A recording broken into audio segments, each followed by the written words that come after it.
ഇന്നത്തെ പത്രമാധ്യമങ്ങളിൽ വന്ന ഒരു വാർത്ത ഇന്ത്യയിലെ പ്രത്യേകിച്ച് കേരളത്തിലെ ക്രൈസ്തവ മേലധ്യക്ഷന്മാർ ശ്രദ്ധാപൂർവം വായിക്കേണ്ടതാണ്. ക്രിസംഗികളും വായിക്കുന്നത് നന്നായിരിക്കും. ഛത്തീസ്ഗഡിൽ നിന്നാണ് വാർത്ത വളരെ ചെറുതാണ്, പക്ഷേ അത് ഉണ്ടാക്കാൻ പോകുന്ന പ്രകമ്പനങ്ങൾ അത്ര ചെറുതായിരിക്കില്ല. ഛത്തീസ്ഗഡിലെ മുസ്ലിം പള്ളികളിൽ ഇനിമേൽ വെള്ളിയാഴ്ചത്തെ നമസ്കാരത്തിൻ്റെ ഭാഗമായിട്ട് ഇമാമുമാരും മുതവല്ലികളും നടത്തുന്ന പ്രസംഗം അത് മുൻകൂട്ടി വഖഫ് ബോർഡിന് നൽകി അവരുടെ അംഗീകാരം വാങ്ങിയിരിക്കണമെന്ന് നിർദ്ദേശിക്കുന്ന ഒരു പുതിയ ഉത്തരവ് വഖഫ് ബോർഡ് പുറത്തിറക്കിയിരിക്കുക. അതായത് വെള്ളിയാഴ്ച ഏത് പ്രസംഗമാണോ നടത്താൻ ഉദ്ദേശിക്കുന്നത് അത് മുൻകൂട്ടി സമക്ഷത്തിങ്കിൽ സമർപ്പിക്കണം. വഖഫ് ബോർഡിൻ്റെ അവരംഗീകരിച്ചാൽ, അവർക്ക് സമ്മതമാണെങ്കിൽ അത് പ്രസംഗിക്കാം. ചിലപ്പോൾ അതിനകത്ത് തിരുത്തലുകൾ വരുത്തും, സെൻസർ ചെയ്യും. പണ്ട് അടിയന്തരാവസ്ഥക്കാലത്ത് പത്രവാർത്തകൾ സെൻസർ ചെയ്യുന്നൊരു സംവിധാനം ഉണ്ടായിരുന്നു. അതുപോലെ വഖഫ് ബോർഡ് ഈ പ്രസംഗങ്ങൾ സെൻസർ ചെയ്യും. എന്നിട്ട് അവർക്ക് തൃപ്തികരമാണെന്ന് തോന്നിയാൽ ആ പ്രസംഗം ഇമാമുമാർക്കും മുതവല്ലികൾക്കും നടത്താം. ഈ 22-ാം തീയതി വെള്ളിയാഴ്ച മുതൽ ഈ പുതിയ പരിഷ്കാരം നിലവിൽ വരിക. വളരെ അടിയന്തര പ്രാധാന്യത്തോടു കൂടിയാണ് വഖഫ് ബോർഡ് ഈ ഉത്തരവ് ഇപ്പോൾ ഇറക്കിയിരിക്കുന്നത്. ആ ഉത്തരവ് എങ്ങനെയാണ് പള്ളികളിൽ അറിയിച്ചതെന്നറിയണ്ടേ? വാട്സാപ്പ് വഴി. സർക്കാരിൻ്റെ ഉത്തരവ്, വഖഫ് ബോർഡ് എന്ന് പറഞ്ഞാൽ സർക്കാരാണ്, അവരുടെ ഉത്തരവ് വാട്സാപ്പ് വഴി പള്ളികളെ അറിയിച്ചിരിക്കുക, ഇമാമുമാരെ അറിയിച്ചിരിക്കുക. കാരണം ഈ വെള്ളിയാഴ്ച തന്നെ കൃത്യമായിട്ട് നടപ്പാക്കേണ്ടിയിരിക്കുന്നു. മുസ്ലിങ്ങളുടെ ആചാരാനുഷ്ഠാനങ്ങളും വിശ്വാസങ്ങളും ഒക്കെ സംരക്ഷിക്കുന്നതിന് വിഭാവന ചെയ്തിട്ടുള്ളതാണ് ഈ വഖഫ് ബോർഡ് എന്ന് പറയുന്നത്. ഇതൊരു സ്വകാര്യ സംഘടനയല്ല, ഇതൊരു സർക്കാർ സംവിധാനമാണ്, ഒരു സ്റ്റാറ്റ്യൂട്ടറി ബോർഡാണ്. അതിനെ നിയമിക്കുന്നത് സർക്കാരാണ്. കേന്ദ്ര വഖഫ് ബോർഡുണ്ട്, അത് കേന്ദ്ര ഗവൺമെൻറ്റിൻ്റെ കീഴിലാണ്. അവർ പറയുന്നത് പോലെ പ്രവർത്തിക്കേണ്ടതാണ്. അതുപോലെ സംസ്ഥാനങ്ങളിലും വഖഫ് ബോർഡുണ്ട്, അവയെ നിയമിക്കുന്നത് സംസ്ഥാന സർക്കാരുകളാണ്. അതിനർത്ഥം വഖഫ് ബോർഡുകളുടെ ഉദ്ദേശം മുസ്ലിം താൽപ്പര്യ സംരക്ഷണം ആണ് എന്ന് പറയാമെങ്കിലും അതൊരു ഗവൺമെൻറ് സംഘടന, ഗവൺമെൻറ് സംവിധാനമാണ്. ഗവൺമെൻറ് എന്ത് തീരുമാനിക്കുന്നുവോ അതായിരിക്കും ബോർഡ് നടപ്പാക്കുക. ഛത്തീസ്ഗഡിലെ വഖഫ് ബോർഡിൻ്റെ ചെയർമാൻ സലീം രാജ് എന്ന് പറയുന്ന ആളാണ് ഇപ്പോൾ ഈ ഉത്തരവ് ഇറക്കിയിരിക്കുന്നത്. അദ്ദേഹം അവിടുത്തെ BJP ന്യൂനപക്ഷ മോർച്ചയുടെ കൺവീനറും കൂടെ. കഴിഞ്ഞ മാസമാണ് ഈ വഖഫ് ബോർഡിൻ്റെ ചുമതല അദ്ദേഹം ഏറ്റെടുത്തത്. അദ്ദേഹം അധികാരമേറ്റു ഉടനെ തന്നെ നടപടികൾ വളരെ വേഗത്തിൽ ആരംഭിക്കുകയാണ്. ആൾ മുസ്ലിമാണെങ്കിലും കടുത്ത സംഖ്യ, മുസംഖി എന്ന് പറയാവുന്ന ആളാണ്. സാധാരണ BJP നേതാക്കളെയും വെല്ലുന്ന രീതിയിലാണ് അദ്ദേഹം ഇപ്പോൾ ഈ മുസ്ലിം വിരുദ്ധ നിയമം നടപ്പിലാക്കുവാൻ തീരുമാനിച്ചിരിക്കുന്നത്. സംസ്ഥാനത്തെ 3800ഓളം പള്ളികളിൽ ഈ പുതിയ നിയമം നടപ്പാക്കുമെന്നാണ് സലീം രാജ് വ്യക്തമാക്കിയിരിക്കുന്നത്. ഇന്ത്യയിൽ ഏത് മതസ്ഥരായാലും അവർക്ക് അവരവരുടെ മതങ്ങളിൽ വിശ്വസിക്കാനും ആ മതം പ്രസംഗിക്കാനുമുള്ള അവകാശമുണ്ട്. അത് ഭരണഘടന നൽകിയിരിക്കുന്നതാണ്.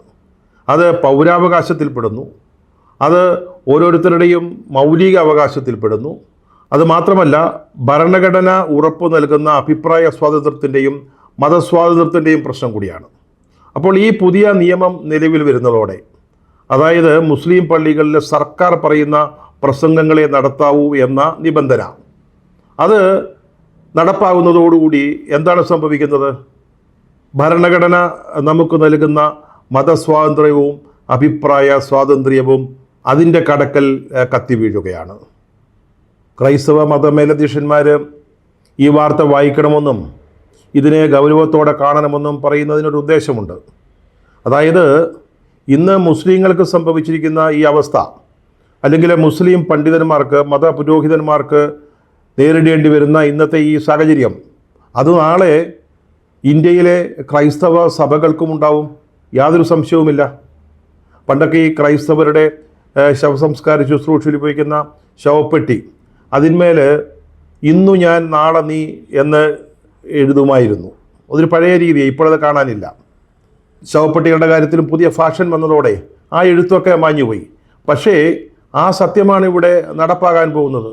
ഇന്ന് മുസ്ലിം ആണെങ്കിൽ നാളെ ക്രിസ്ത്യാനി, കർദിനാൾ മുതൽ താഴോട്ട് കർദിനാൾ, മേജർ ആർച്ച് ബിഷപ്പുമാർ, മെത്രാപ്പൊലിത്തമാർ, വൈദികർ, നൂറുകണക്കിന് വൈദികർ, പല സഭകളിൽപ്പെട്ട വൈദികർ, പാസ്റ്റർമാർ, ഇവരൊക്കെ ഇനി ഞായറാഴ്ചകളിലോ മറ്റു ദിവസങ്ങളിലോ ഒരു മതപ്രസംഗം നടത്താൻ ആഗ്രഹിക്കുന്നുവെങ്കിൽ ഒരുപക്ഷെ നാളെ അതിന് സർക്കാരിൻ്റെ മുൻകൂർ അനുവാദം വേണ്ടി വരും എന്ന ഒരു സാഹചര്യം ഉണ്ടായേക്കാം.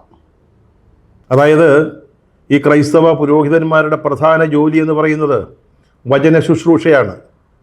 ബൈബിളിനെ അല്ലെങ്കിൽ സഭയുടെ പഠനങ്ങളെ, സഭയുടെ വിശ്വാസങ്ങളെ അടിസ്ഥാനമാക്കി വിശ്വാസികൾക്കിടയിൽ നടത്തുന്ന അല്ലെങ്കിൽ അവരോട് നടത്തുന്ന വചന ശുശ്രൂഷ, അതിലാണ് സഭയുടെ കെട്ടുറപ്പ് സ്ഥിതി ചെയ്യുന്നത്. അടിത്തറയിട്ടിരിക്കുന്ന ഇത്തരം വചന ശുശ്രൂഷകളിൽ അല്ലെങ്കിൽ വചനത്തിൻ്റെ വ്യാഖ്യാനങ്ങളിലാണ്.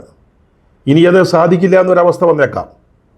സെമിനാരിയിൽ പഠിച്ചതോ ബൈബിൾ കോളേജിൽ പഠിച്ചതോ ഒക്കെ നാളെ പള്ളികളുടെയോ ദേവാലയങ്ങളുടെ പുൾപിറ്റിൽ കയറിയുന്നുകൊണ്ട് പ്രസംഗിക്കാനാവാത്തൊരു അവസ്ഥ ഉണ്ടാവാൻ പോകുന്നു. അത് ഓർമ്മിപ്പിക്കാനാണ് ഛത്തീസ്ഗഡിലെ ഈ വാർത്ത വായിക്കണമെന്ന് ക്രൈസ്തവ മേലധ്യക്ഷന്മാരോട് ആവശ്യപ്പെട്ടത്. ഇപ്പോൾ സാധാരണഗതിയിൽ ദേവാലയത്തിൽ ആരാധനയുമായി ബന്ധപ്പെട്ട് അല്ലെങ്കിൽ കുർബാനയുമായി ബന്ധപ്പെട്ട് നടത്തുന്ന പ്രസംഗങ്ങളിൽ അപ്പോസ്തലനായ പൗലോസ് റോമർക്ക് എഴുതിയ ലേഖനം 5-ാം അധ്യായം 1-ാം വാക്യം എന്ന് പ്രസംഗ വിഷയം പ്രഖ്യാപിക്കുകയും അല്ലെങ്കിൽ അവതരിപ്പിക്കുകയും എന്നിട്ട് ആരെങ്കിലും ഒരാൾ ശബ്ദമുയർത്തി ഒന്ന് വായിച്ചാട്ടെ എന്ന് പറഞ്ഞിട്ട് പ്രസംഗം തുടങ്ങുകയും ചെയ്യുന്ന ഒരു രീതിയുണ്ടല്ലോ. അതൊക്കെ ഈ സഭാ നേതാക്കൾക്ക്, വൈദികർക്കും, പാസ്റ്റർമാർക്കും അല്ലെങ്കിൽ ബിഷപ്പന്മാർക്കും ഒക്കെ സ്വന്തമായിട്ട് അല്ലെങ്കിൽ സ്വന്തം നിലയ്ക്ക് സ്വന്തം ഇഷ്ടപ്രകാരം ചെയ്യാവുന്ന കാര്യമാണ് ഇപ്പോൾ. നാളെ അതാണ് മാറാൻ പോകുന്നത്. ക്രൈസ്തവ സഭകൾ പഠിപ്പിക്കുന്നത് രക്ഷ യേശു ക്രിസ്തുവിലൂടെ മാത്രം എന്നാണ്. അതായത് യേശു ക്രിസ്തുവിൽ വിശ്വസിച്ചാൽ മാത്രമേ നിങ്ങൾ രക്ഷ പ്രാപിക്കാൻ പോകുന്നുള്ളൂ. അതാണ് ക്രൈസ്തവരുടെ വിശ്വാസം. അതാണ് സഭകളിൽ, പള്ളികളിൽ പ്രസംഗിക്കുന്നത്. നാളെ BJP സർക്കാർ വിചാരിക്കുക രക്ഷ യേശു ക്രിസ്തുവിൽ മാത്രമാണ് എന്ന ഈ പ്രഖ്യാപനം അല്ലെങ്കിൽ ഈ പ്രസംഗം അല്ലെങ്കിൽ ഇത്തരത്തിലുള്ള പ്രസ്താവന മതസ്പർദ്ധ ഉണ്ടാക്കുന്നതാണെന്ന് ആർക്കെങ്കിലും തോന്നിയാൽ, അതുകൊണ്ട് ഇത് പ്രസംഗിക്കാൻ പാടില്ല എന്ന് പറഞ്ഞാൽ, സത്യം പറഞ്ഞാൽ ക്രൈസ്തവ സഭയുടെ ആപ്പീസ് പൊട്ടിപ്പോവും. യാതൊരു സംശയവുമില്ല. കാരണം സഭ നിലനിൽക്കുന്നത് ആ വിശ്വാസത്തിന്മേലാണ്, ക്രിസ്തു എന്ന വിശ്വാസത്തിലാണ്. ക്രിസ്തുവാണ് ഏക രക്ഷാമാർഗം എന്ന ഒരു വിശ്വാസത്തിലാണ്. അത് പ്രസംഗിക്കാൻ പാടില്ല എന്ന് വന്നാൽ എന്തായിരിക്കും സഭയുടെ അവസ്ഥ? ഞാൻ പറഞ്ഞല്ലോ, അതിൻ്റെ കച്ചവടം തീർന്നു പോകും. ക്രിസ്ത്യാനികൾക്ക് ഞായറാഴ്ചത്തെ പ്രസംഗം മാത്രമല്ല, ദിവസങ്ങളിൽ സാധാരണ യോഗങ്ങളിൽ അവർ പ്രസംഗിക്കാറുണ്ട്. വൻതോതിൽ കൺവെൻഷനുകൾ നടക്കാറുണ്ട്.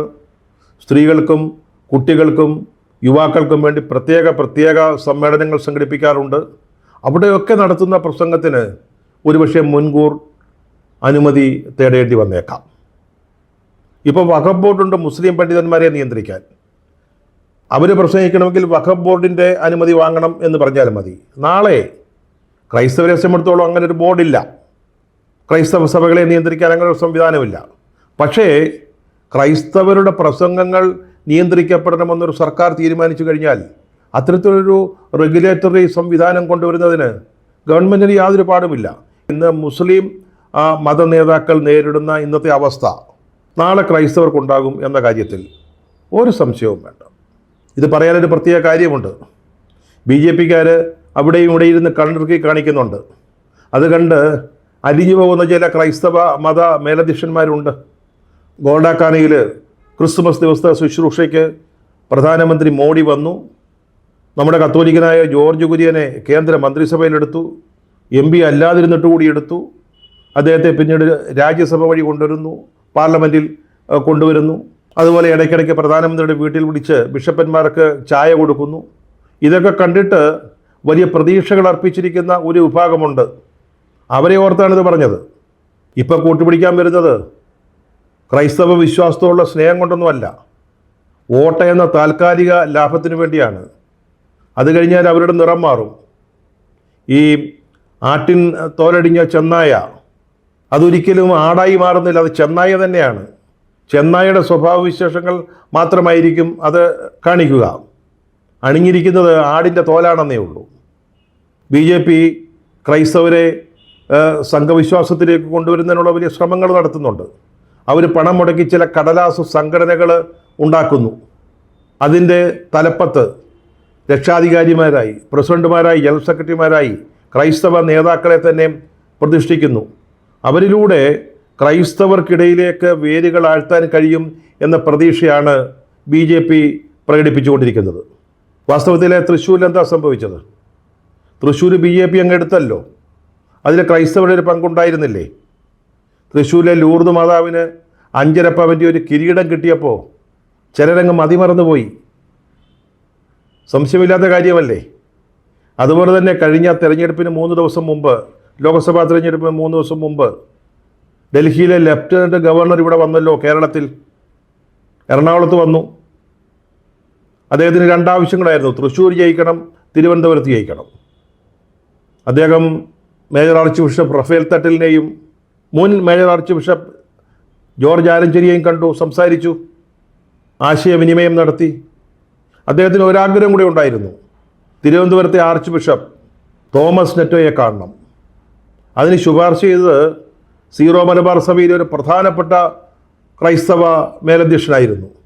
പക്ഷേ തോമസ് നെറ്റോ അന്തസ്സും ആണത്വവും കാണിച്ചു. അദ്ദേഹം പറഞ്ഞു, ഞാൻ ഡൽഹി ലഫ്റ്റനൻറ്റ് ഗവർണറെ കാണാൻ ആഗ്രഹിക്കുന്നില്ല. 2 ദിവസം ഇവിടെ വന്ന് രാജ്ഭവനിൽ ഉണ്ടിറങ്ങിക്കഴിഞ്ഞു അദ്ദേഹം. പക്ഷേ അദ്ദേഹത്തെ കാണാനോ സംസാരിക്കാനോ ലത്തീൻ അതിരൂപതയുടെ മേലധ്യക്ഷൻ തയ്യാറായില്ല. ഞാൻ പറഞ്ഞല്ലോ, ആട്ടിൻ തോലണിഞ്ഞ ചെന്നായെ വിശ്വസിക്കരുത്.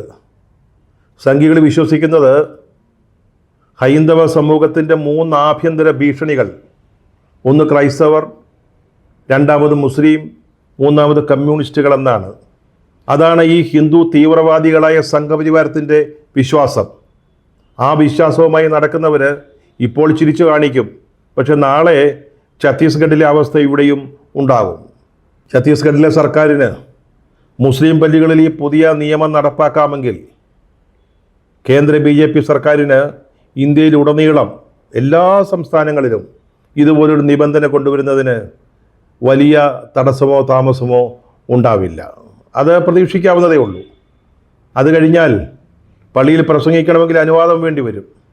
ഇനി അനുവാദം കിട്ടിയില്ലെങ്കിൽ നമ്മൾ എഴുതി തയ്യാറാക്കി എന്നും വായിക്കുന്ന ആരാധനക്രമം വായിക്കുകയും കുർബാനക്രമം വായിക്കുകയും ചെയ്ത് കുർബാനയും അർപ്പിച്ച് തൃപ്തരാകുക മാത്രമേ വഴിയുണ്ടാവുകയുള്ളൂ. നമ്മൾ ഈ ന്യൂനപക്ഷ അവകാശങ്ങളെക്കുറിച്ചൊക്കെ എപ്പോഴും പറയും. അതിൻ്റെയൊക്കെ സംരക്ഷണത്തിന് വേണ്ടി പാടുപെടുമ്പോഴാണ് ഇതുപോലെയുള്ള പുതിയ നിബന്ധനകളും റെഗുലേഷൻസും വരുന്നത് എന്ന് ആലോചിക്കേണ്ടതുണ്ട്. ആ സമയത്ത് ഇവിടെ ലവ് ജിഹാദ് എന്നും മറ്റും പറഞ്ഞ് വഴക്കിന് നിൽക്കുകയാണ്.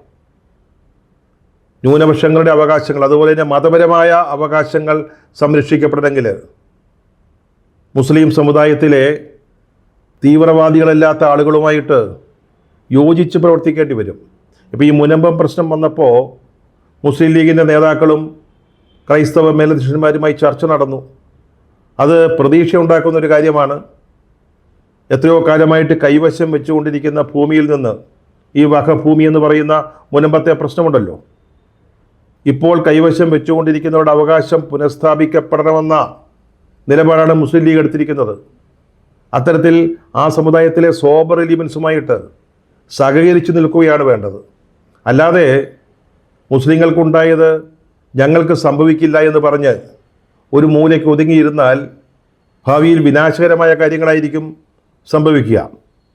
ഫ്രെഡറിക് ഗുസ്താവ് എമിൽ മാർട്ടിൻ നിമോളർ എന്ന് പറയുന്ന ഒരു പ്രൊട്ടസ്റ്റൻ്റ് വൈദികനുണ്ടായിരുന്നു. അദ്ദേഹം ഫാസിസ്റ്റുകളെ നിർവചിച്ചുകൊണ്ട് നടത്തിയ സുപ്രസിദ്ധമായൊരു പ്രസംഗമുണ്ട്. അതിലിങ്ങനെയാണ് പറയുന്നത്: അവർ, അതായത് ഫാസിസ്റ്റുകൾ, ആദ്യം ജൂതന്മാരെ അന്വേഷിച്ചു വന്നു. ഞാൻ ജൂതനല്ല, ഞാൻ മിണ്ടിയില്ല. അത് കഴിഞ്ഞ് അവർ കമ്മ്യൂണിസ്റ്റുകളെ അന്വേഷിച്ചു വന്നു. ഞാൻ കമ്മ്യൂണിസ്റ്റുകാരനായിരുന്നില്ല, അതുകൊണ്ട് മിണ്ടിയില്ല. അത് കഴിഞ്ഞ് അവർ തൊഴിലാളി യൂണിയൻ നേതാക്കളെ അന്വേഷിച്ചാണ് വന്നത്. അപ്പോഴും ഞാൻ അതിന് പ്രതികരിക്കാൻ നിന്നില്ല, കാരണം ഞാൻ തൊഴിലാളി യൂണിയൻ നേതാവല്ലല്ലോ. അവസാനം അവർ കത്തോലിക്കരെയാണ് നോട്ടമിട്ടത്. അവരെ തേടി വന്നു. അപ്പോഴും ഞാൻ മിണ്ടിയില്ല, കാരണം ഞാൻ കത്തോലിക്കനല്ലല്ലോ. പിന്നീട് അവർ എന്നെ തേടി വന്നു. അപ്പോൾ എനിക്ക് വേണ്ടി സംസാരിക്കാൻ ആരും ബാക്കിയുണ്ടായിരുന്നില്ല. ഇത് മറക്കരുത്. ഇന്ന് മുസ്ലിം പള്ളികളിലെ മതപ്രസംഗങ്ങൾക്ക് വിലക്കുണ്ടാവുന്നു, നിയന്ത്രണം ഉണ്ടാവുന്നു. അത് ക്രൈസ്തവർക്ക് സംഭവിക്കില്ല. അതുകൊണ്ട് നിങ്ങൾ മിണ്ടാതിരിക്കരുത്.